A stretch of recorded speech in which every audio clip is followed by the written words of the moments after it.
AI can really understand what people are thinking, and it can surface the patterns in the real world.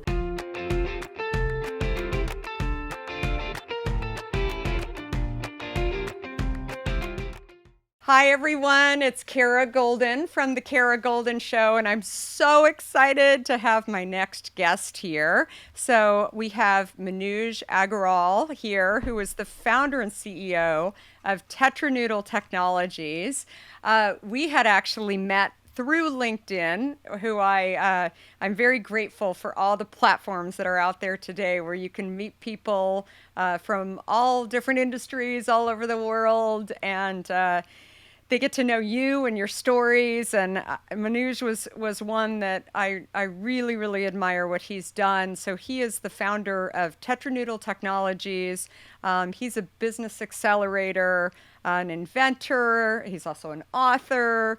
And he also has a podcast, which I recently was on as well. And he is just this amazing, amazing, very smart human being who, over the last 25 years, has really made some huge dents in the technology industry.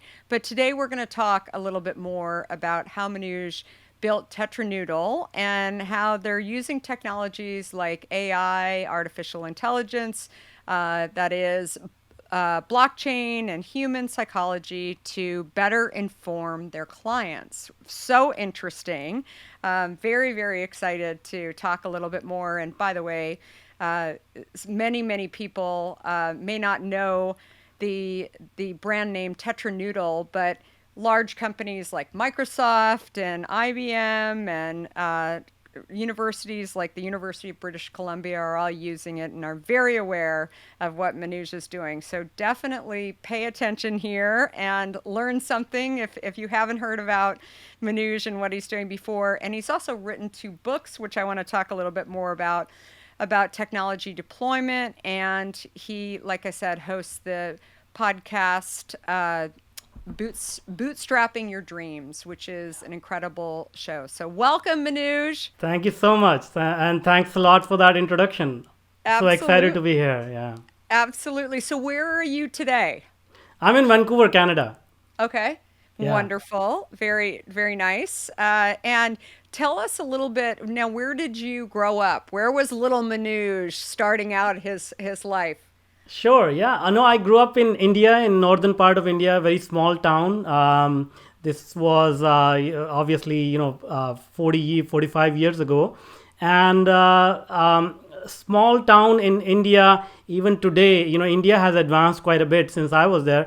But even today, there are not a lot of opportunities, especially in the smaller towns. So when I was growing up, I had very limited resources in terms of opportunities, educational opportunities. The nearest educational institution, higher educational institution, to get your bachelor's degree was about like 6 hours drive. Based on all this, uh, my career started at 15. So the only option that I had was to work in a factory, and it was quite a tough job. Like 6 days a week, 12 hours a day, and we used to get $2 a day, and that's where my journey Wow. started. And it was through series of coincidences and just sheer luck, that I saw something else that was possible in life, and one thing led to another, and here I am. I mean, I can go deeper into that story, but that's where I started. I love it. What was the factory? I'm just curious. Yeah, it was industrial fasteners, a huge nuts and bolts. They go in bridges and heavy machinery and those kind of things. So very hot furnaces. You have to almost melt steel, make it red hot, and then forge it with heavy machinery, and that's what creates that giant nuts and bolts which hold these bridges together, machineries together. That's incredible. What do you think? I always say to people when you're going through times that are challenging in some way, but I think it also applies to even those early days of maybe jobs that seem so far away, right? Yeah, yeah, yeah. But what did you learn? I mean, in that role? Um, you know, if you want to learn, I say there is always a lesson that you can learn. Like if you are curious enough, and we were talking about this on my podcast with you as well. If you're curious enough and you want to learn, you can pick things up. So one of the things, when I was working in a factory, these fasteners are they carry a lot of weight, and they are put in very very important heavy machinery, bridges, as I said. So lives depend on them, and so you have very very precise specifications within micrometers or millimeters, and you have to comply. Otherwise you're just not going to be able to either sell it. Even if you're able to sell it, it's not going to fit. And in terms of strength, steel strength, you have to test it. It's not going to break under this much load and whatnot. So that kind of precision, even though I had very modest education, but the practical applications of this kind of precision gave me education about whatever you do. You gotta focus on quality. You gotta focus on So precision. You have to make sure that people can rely on whatever you are doing. And then being importance of time. You cannot you just wake up one day and say, oh, I'll sleep in. A factory is like an engine. You have to keep running, and it has to be like on time every time. And so you have to be there, whether you are sick, whether it's raining, whatever. You have to be there at 8:30 and do it. So all these habits, you pick up, you and they become part of you. They become part of your character. So those are some important things I learned. And the other thing is, communication, talking to people, understanding them, collaborating with them. Generally people don't work in teams until they are much older. They have passed universities, they go into professional careers, and even then in many cases they sort of work in isolation. So when I got the experience, even though at that moment you don't realize it, and sometimes you really resent it, because you have to work with people. They treat you like a piece of crap, and then you still have to comply with the orders. You have to deliver. And that also was a huge lesson for me in the later part of my life, to how to collaborate, how to communicate, and these kind of things were really valuable. I think that's so key. I mean, I think that, you remind me, it was about 2 years ago, I was speaking at a university to a group of engineers, and I somehow was asked a question about what do you think is a key piece of learning that you've taken over the years and jumping between industries, et cetera.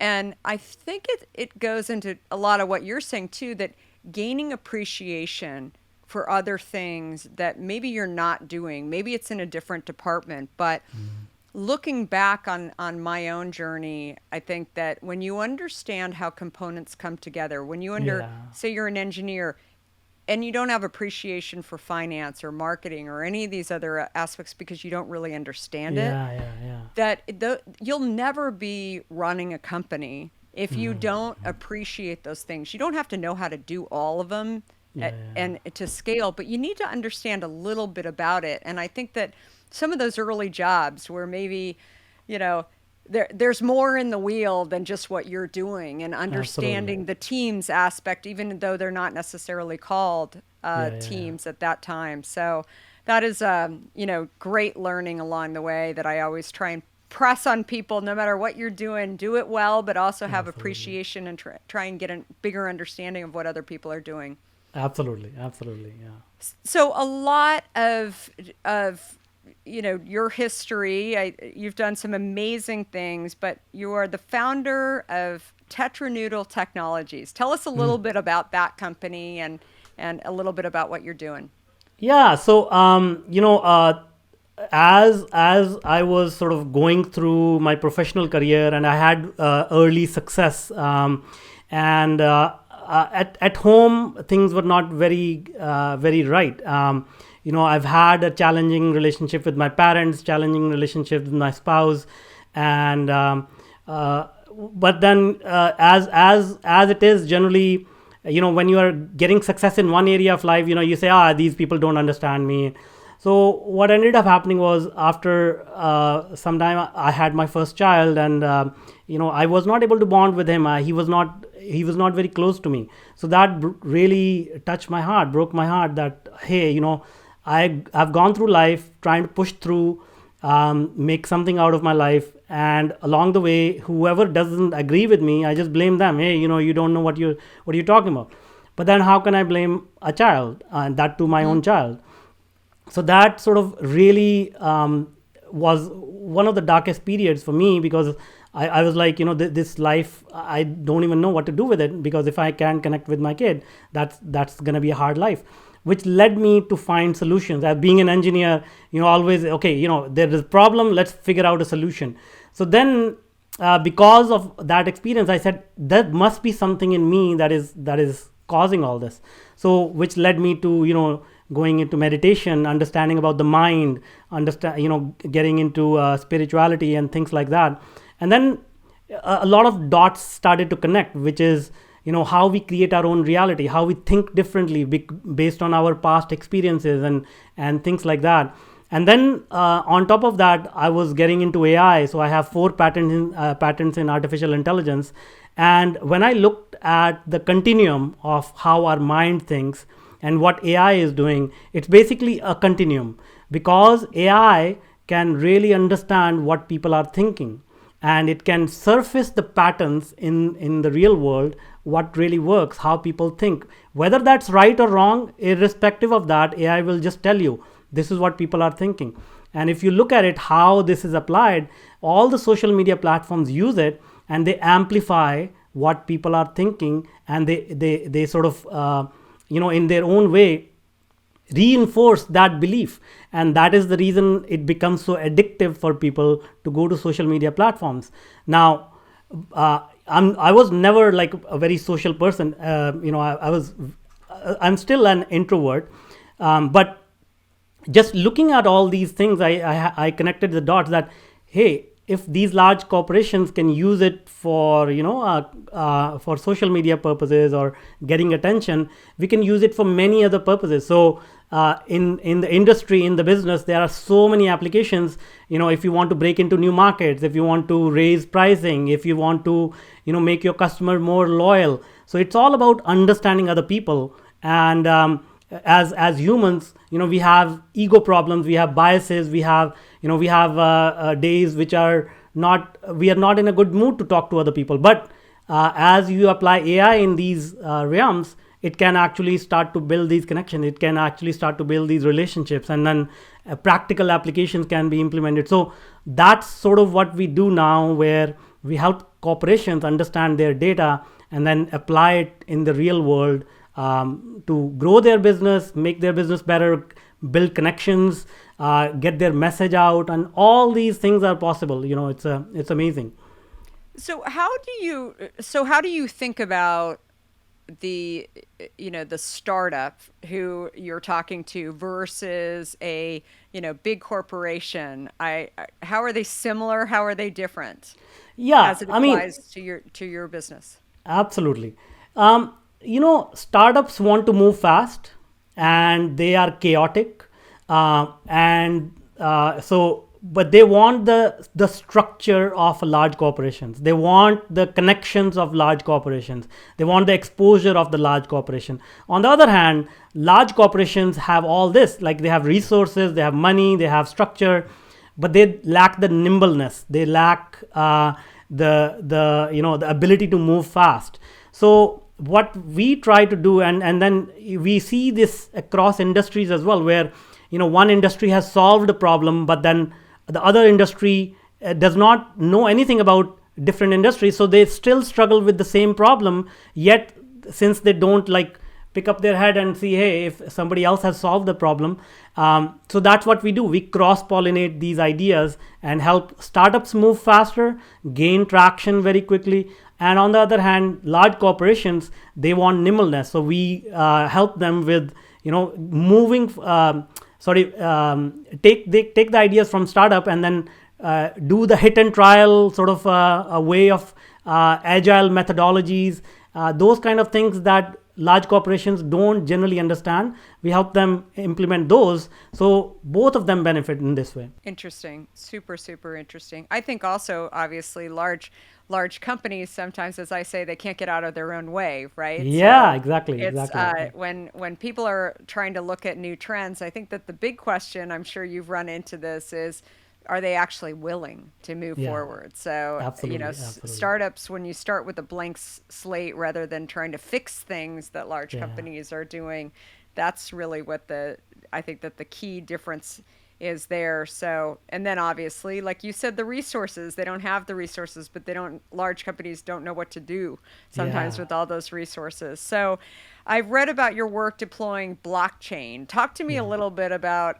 for the newbies into blockchain, what is blockchain? See, blockchain, I'll try to explain the benefit of blockchain first. So since commerce started, like early days, till today, people as humans, we cannot trust each other inherently. So if you say, hey, I'm gonna sell you $100,000 worth of goods, I don't know if I give you $100,000 whether you will keep that promise and send it to me. Not you personally, but in typical transactions. So in these cases, what you have to do is you have to put an intermediary in the mix, like a bank or escrow or something like that, where you both can trust each other, and then that party will take on the responsibility of making this transaction happen. So the banks and intermediary institutions, they take hefty fees and things like that for providing this facility of arbitraging the trust between parties. Now with blockchain, it is an immutable ledger, meaning once the data goes in, it never can be changed. So if somebody makes a promise to me and we put it on blockchain, nobody can change it. So that creates a technology where distributed parties, they don't even need to know each other. They don't even have to know the name. They don't even have to look each other in the eye or shake hands. But they can put their data on a blockchain, and thus the technology enables a distributed trust between parties. So that is sort of the business context of blockchain. And now you can apply this in many areas where you have multiple parties looking for reliable source of information which is tamper proof. So land deeds, currency exchange, educational records, and what have you. So that is why blockchain has become so important so quickly, besides the cryptocurrency kind of thing. But the underlying benefit is that it has the capability of providing distributed trust between parties who do not trust each other inherently. Interesting. So you're the author of Network Security with pfSense. So how did you decide to author this book? Yeah. So anybody who's looking for books, these are very technical books. If you want to go to sleep, maybe a good read. But basically, for me, it's like I'm a security nut as well, because we worked in healthcare industry, we worked in educational industry, so we really have to be careful about privacy, security, and things like that. And what I find is a lot of people complain, oh, my computer got hacked, and I lost my images, and when I say, okay, what did you do to prevent it ahead of time, and generally they didn't do anything. So, and it's not their fault either, because technology is not something that you inherently gravitate towards. You just assume that if you buy a computer, it is secure. If you have a router, it is secure, but that's not the case. And when you want to implement security, generally, if you talk to a cybersecurity expert, they're gonna say, oh, we're gonna plan it, we're gonna buy equipment, we're gonna do all this stuff.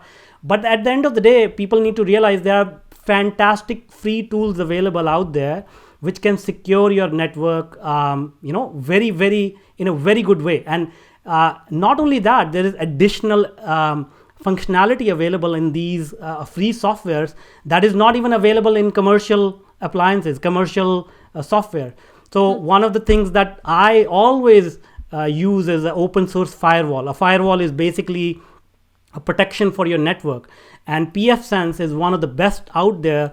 It can not only protect your network, but it can provide secure remote access to employees. It can combine multiple internet connections. So in my home, for example, home office, I have two connections because my life and business depends on the internet. So if one goes down, it automatically shifts to other, and if both are up, it divides the traffic. So all these things absolutely free, available. And so when I see people not using it, not aware of it, that sort of gives me the inspiration to say, hey, these things are available, you should look at this and you should use it. And so that is why I created a course. That is why I wrote the book and all that. So it's more about just spreading this information, which is not in the in the purview of a lot of people, even professionals, because it's kind of, you have to really dig deep to figure out what are the solutions available. No, it's so true. And so the pfSense you were saying, but also how do people find out more about your course? So as I said, education is what sort of turned my life around. I didn't have anything else going for me, and so I'm really passionate about education. So it's not just one course. We have published about 75 courses on various topics. Amazing. So we have about 185,000 students right now. We teach technology, business, entrepreneurship. So this was just one of the courses, and just Google my name. I think you'll be able to find it. It's most of the courses are technical, but we are now getting into more executive coaching and professional development, things like that, because I feel like that's another area where we can make a difference. Definitely. One of the things I've heard you talk about is startup myths. Tell us more about some of the startup myths that are out there. Yeah. That's a good one. Once again, I'm a reader. I read about history, anthropology, evolution, and when I look at evolution of business and commerce, this term venture capital came into existence no more than 30-40 years ago. And before that, businesses were around, and nobody said, hey, I want to raise money to build a business. So when I look at the culture in Silicon Valley, in media, they celebrate things like, oh, this company raised $10 million. But when I look at it underneath the covers, I say, do you know what is happening? Basically, you sold part of your company for $10 million, and now that person who lent you that money, they have discretion or power over you, over your decisions. So if you do that too early in your life cycle, you are not independent enough to navigate the entrepreneurial journey. A lot of people, so that's one myth. I have to raise money as the first step of my business. So many entrepreneurs I talk to say, oh, I have a brilliant idea, it's going to change the world, all I'm looking for is $1 million. And I've been looking for that $1 million for the past 3 years. And I asked them, okay, what did you do in those 3 years? Absolutely nothing. Yeah, absolutely nothing. Yeah. So Yeah. I'm like, how do you think somebody will invest in you if you don't want to invest in you in the past 3 years? Like, it doesn't make sense to me. And then the next one is, build it and they will come. They say, oh, it worked for Facebook, it worked for YouTube. I'm like, do you know how many failure stories you don't listen to and they just vanish, because So true. they didn't do anything in terms of marketing, in getting the message out there. And today we are living in so much noise. Like, people have 2 or 3 seconds attention span these days, and that too, they are distracted between their phone and social media and all. So you really have to hit them with the hammer on their head to say, hey, notice me, like, I've got something good for you. And when I hear people say, oh, build it and they will come, I have to tell them, if you are that lucky, you will just win the lottery. You don't even have to lift a finger. But if you really want to build a business, you really need to pound the pavement. You really need to devote a lot of time to get the message out there. So these are some of the myths that, and then the next one is, I need a unique idea. Everybody else is doing it. I need a unique idea. I'm like, do you know how risky it is to come up with a unique idea? Like, if that was the case, then after Uber there will not be Lyft, after Amazon there will not be a Shopify, after a Colgate there's not going to be any other toothpaste in the marketplace. So this So myth true. that you need a unique idea is another one where people just have these myths in their mind about entrepreneurship, and they fail to recognize it's basically all about connection between human to human. It's how you show up, it's how you present your offer with your sort of color on top of it, and how it resonates with your audience. That's what it is all about. So there could be 100 different offers for the same thing. If the market is big enough, you will find your place. So these are some of the typical myths that people have, especially in the startup world. Definitely. No, I love those. And there are so many things that applied uh, to my own journey of Hint. And people have asked me in even starting Hint, when I came from technology to deciding to start a beverage company, they said, "Why aren't you raising money?" And I always tell people, like, why does everybody think you need to raise money in order Exactly. to start a product? Because I really wanted to get some traction and not give away the whole company too Absolutely. Yeah. before I started. So a lot of Yeah. people don't think about that, that the Yeah. if you can actually do something with nothing Yeah. before Yeah. you Yeah. actually go and raise money, it's way Yeah. better. Yeah. And Yeah. otherwise, it's a bad episode of Shark Tank. As Yeah, and here is another thing, convincing somebody to give you money on an idea is 10 times harder than to sell a product, because you are giving something back in value. And the other thing is that when you find some buyers, it actually becomes 10 times easier to find the investor, because now the investor sees that you have traction and their money is safe and it's going to grow. So if we do the math, it's 100 times easier to find an investor after you So find a true. customer. Yeah, no, absolutely. So one of the things that before we close out, you had developed an AI-based system to help students avoid dropping out, which Yeah, was yeah. highlighted by and praised by President Barack Obama and also Bill Gates. Tell me a little bit more about that. That's Yeah, wild. yeah. See, I mean, this is a good example of AI and big data in a real world application. So the thing is that most students they enroll in university courses based on recommendations or friends. Friends going into certain field, they just follow them, and then after a couple of years, they say, "Oh, this is not of interest to me." Then they drop out. So two things happen. One, the educational institutions lose the revenue. So it's actually a 450 billion loss of revenue in US alone for because of dropout rates. And 30% of the students actually drop out. And on the other side, on the society, the impact is that those students get demoralized. They do not get their degree generally, and their life is sort of affected, right?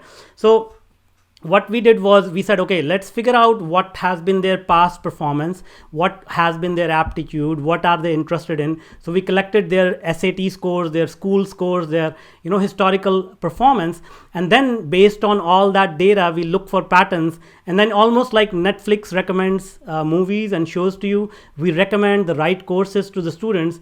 And so the result is, students who go through this program, they take 20% more courses, and the dropout rate declined, and the impact was huge. And that's the reason why Barack Obama mentioned it in his State of the Union address, and Bill and Melinda Gates Foundation supported it, and it's a patented technology. So Impressive. it's yeah, I mean, these are some practical examples of how AI can really make a huge impact. Did you know this was going to happen when he put it in the State of the Union, or No, no, were you? no, no. I mean, I found out much, much later, and Oh the my fact God. is, not being a marketing guy, I didn't even say that to anybody. And then somebody coached me. I was sharing about this. I was like, really? Why don't you talk about it? I'm like, I don't know. I mean, it's just the technology we built. And then, no, no, no. You gotta tell these things to other people. So Oh, yeah. that's incredible. So, well, that is such a that's a huge thing, and I think that the best things happen when you don't expect them, Yeah, and it's exactly, exactly. that's really really incredible. So your insights are just so enlightening, and I loved learning a lot about this. This has been a half hour of just inspiration, but also definitely people learning a lot more about how AI can affect their business and how you just go out and just do it more than anything else. And your Absolutely. podcast, as we mentioned, that I was recently on, is really incredible. You have some incredible guests on there. You've now grown to be a big podcaster as well. I'm Yeah.